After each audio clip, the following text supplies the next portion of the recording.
Salut, c'est Rebecca. Aujourd'hui, j'aimerais te donner le plan pour structurer ton roman. Mais avant ça, je veux partager avec toi une petite histoire. L'histoire d'une enfant de 10 ans qui se réveille un matin et qui a une idée, brusquement. Elle est fan de lecture et elle se dit « J'aimerais écrire mon propre livre ». Comme elle ne sait pas comment faire, elle se rend dans sa bibliothèque, elle trouve le dernier livre qu'elle a lu, l'histoire d'un petit chien, et elle commence à tourner les pages et à se dire bah tiens, là il y a tels et tels événements qui arrivent à ce chien, je vais écrire une histoire, l'histoire d'un petit chien à qui il arrive tel ou tel événement qui commence dans un chenil comme dans le livre qu'elle vient de lire, etc. Et la voilà partie forte de cette petite structure qu'elle peut retrouver dans ce roman qui lui a plu. Elle écrit sa propre histoire, une centaine de pages, un roman complet en quelques semaines qu'elle peut tenir entre les mains. Et elle est absolument ravie de ce résultat qu'elle a eu. Et ensuite elle se dit bon bah voilà, j'ai réussi à écrire une première histoire en regardant dans un livre qui m'a plu comment faire. J'ai réussi ça, maintenant je veux voler de mes propres ailes et écrire mes propres histoires sans copier, alors c'était pas de la copie-copie, mais sans copier ce qui se fait dans d'autres romans. La voilà qui se lance, qui écrit d'autres histoires, mais elle rencontre très rapidement un problème. Ce problème, le voici. Elle arrive à visualiser très bien ce qui se passe au début de son histoire, ce qui va se passer à la fin de son histoire, mais entre les deux, c'est un petit peu le flou. Elle ne sait pas comment agencer les différents événements parce qu'elle n'a pas vraiment compris dans la structure du roman qu'elle avait pris au départ, comment c'était construit. Elle a repris des idées, mais elle n'a pas compris la structuration profonde de cette histoire, donc elle n'est pas capable de la réappliquer dans ses autres écrits. Et très vite elle se rend compte que à certains moments dans ses histoires, c'est pas qu'elle n'arrive pas à écrire parce que ça ne lui pose pas problème, les pages se remplissent, mais elle fait du remplissage justement. Et force est d'admettre qu'au bout d'un moment il y a pas mal de scènes qui sont à la fois inutiles ou même ennuyeuse pour le lecteur, et elle est au final déçue de ces histoires parce qu'elles ne sont pas aussi percutantes, aussi intéressantes que les histoires des grands auteurs qu'elle aime et qu'elle continue à lire, à dévorer parce qu'elle est toujours aussi fan de lecture. Alors peut-être que tu l'as compris, cette histoire c'est tout simplement la mienne. Et pendant des années, j'ai eu ce problème, non pas de remplir des pages, mais de savoir comment agencer mes histoires à l'intérieur. Le début je voyais bien, il fallait mettre en place les éléments de l'histoire. La fin je voyais bien, il fallait terminer, voilà une conclusion, j'aimais bien les conclusions heureuses, donc je mettais une conclusion heureuse. Ça me posait pas de problème, mais au milieu, je traînais. Il y avait des scènes que j'écrivais parce que je me disais il faut absolument qu'elles y soient, mais je me sentais un peu contrainte de les insérer dans mon roman, mais bon voilà, je le faisais quand même parce que je suis une bonne élève et que du coup je me disais allez, il faut bien qu'il y ait un milieu dans ce roman, donc j'essaie d'y mettre des choses. Et pendant longtemps, j'ai agi comme ça, peut-être aussi parce que peut-être que tu as cette même idée ou que tu as entendu cette même idée.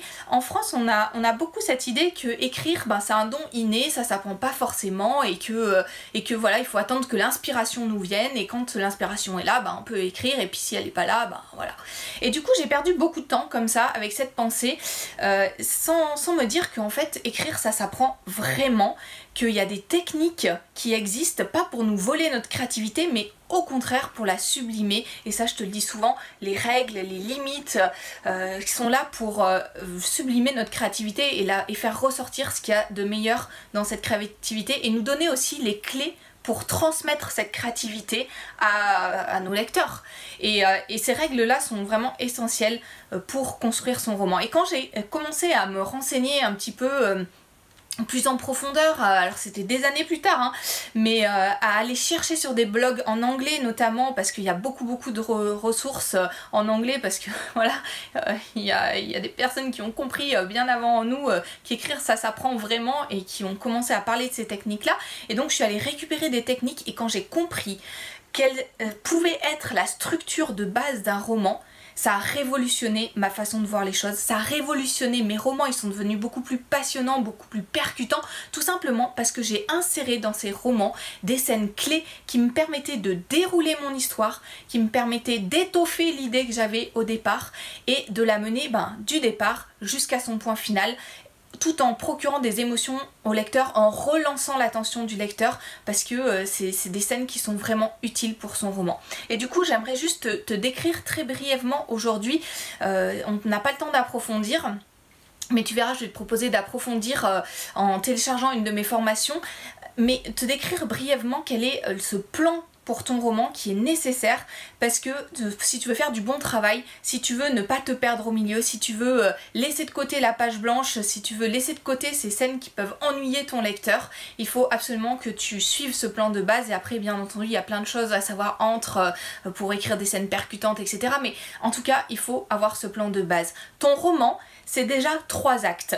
L'acte 1 pour présenter l'univers, l'acte 2 qui est les 50% de ton roman où tu vas dérouler ton intrigue, et l'acte 3 qui va être un moment très fort en émotion, parce que c'est le moment où ton héros va affronter la force antagoniste, qu'elle soit personnelle ou qu'elle soit psychologique, enfin peu importe, mais en tout cas il va affronter la force antagoniste, se retrouver confronté à son objectif et réussir ou échouer dans sa quête. Donc voilà, c'est le moment le plus fort en émotion et le moment de conclusion. Tu as aussi des scènes, alors ça c'est la structure globale, tu as aussi des scènes clés qui sont là pour relancer l'attention de ton lecteur, pour lui faire vivre des émotions fortes. Ces scènes clés, forcément tu as la scène de départ, de l'incipit de ton roman, donc les premières lignes, la première page, la première scène en fait de ton roman, qui va être là pour impulser l'envie à ton lecteur de poursuivre l'aventure avec tes personnages.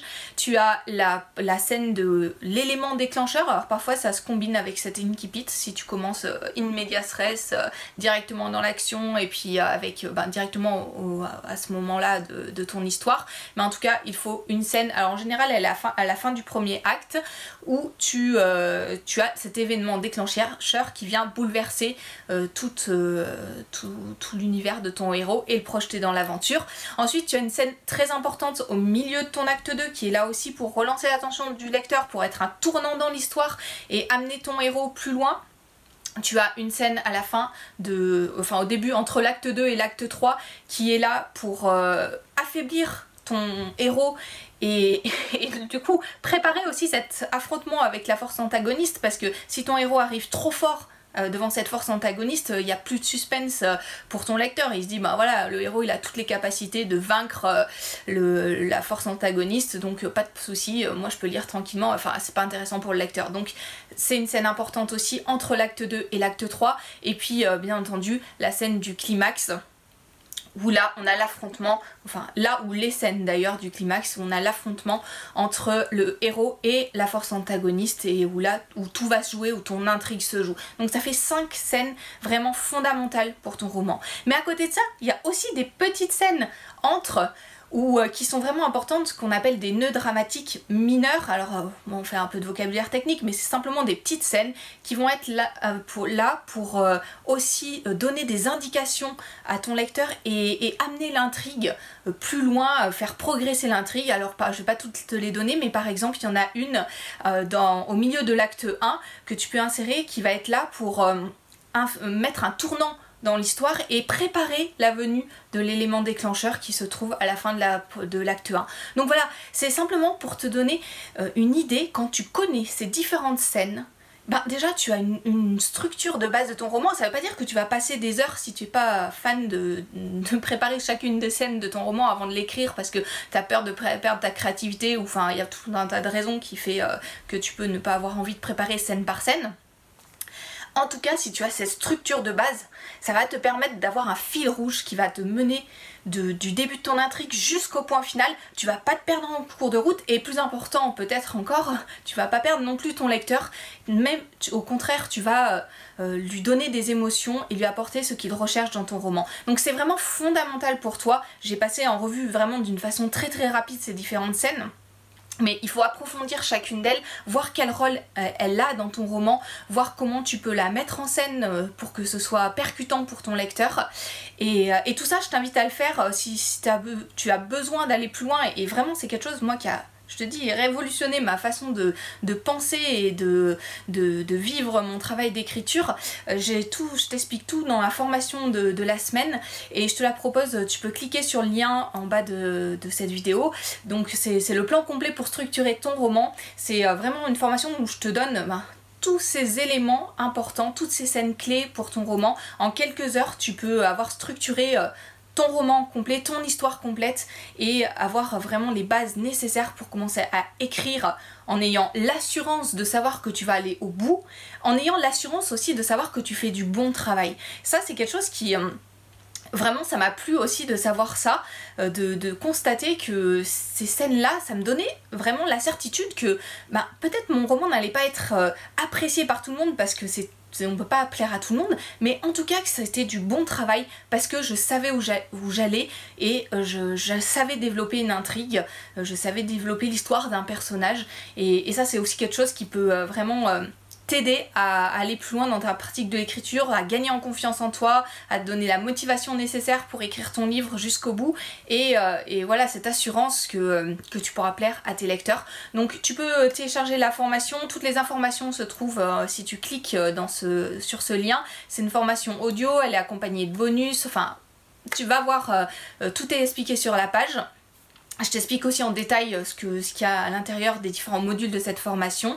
Et voilà, je t'invite vraiment à penser dans tous les cas à structurer ton roman parce que ça te donnera cette ligne rouge, ce fil rouge qui t'aidera à le construire et à écrire une histoire qui soit vraiment passionnante.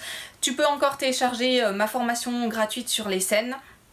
Elle est disponible aussi en cliquant sur le lien qui s'affiche dans cette vidéo. Ça c'est le travail à faire ensuite une fois que tu as structuré ton roman, de pouvoir connaître comment structurer chacune des scènes dans le détail pour les rendre percutantes. Et puis moi je te retrouve très bientôt avec d'autres conseils.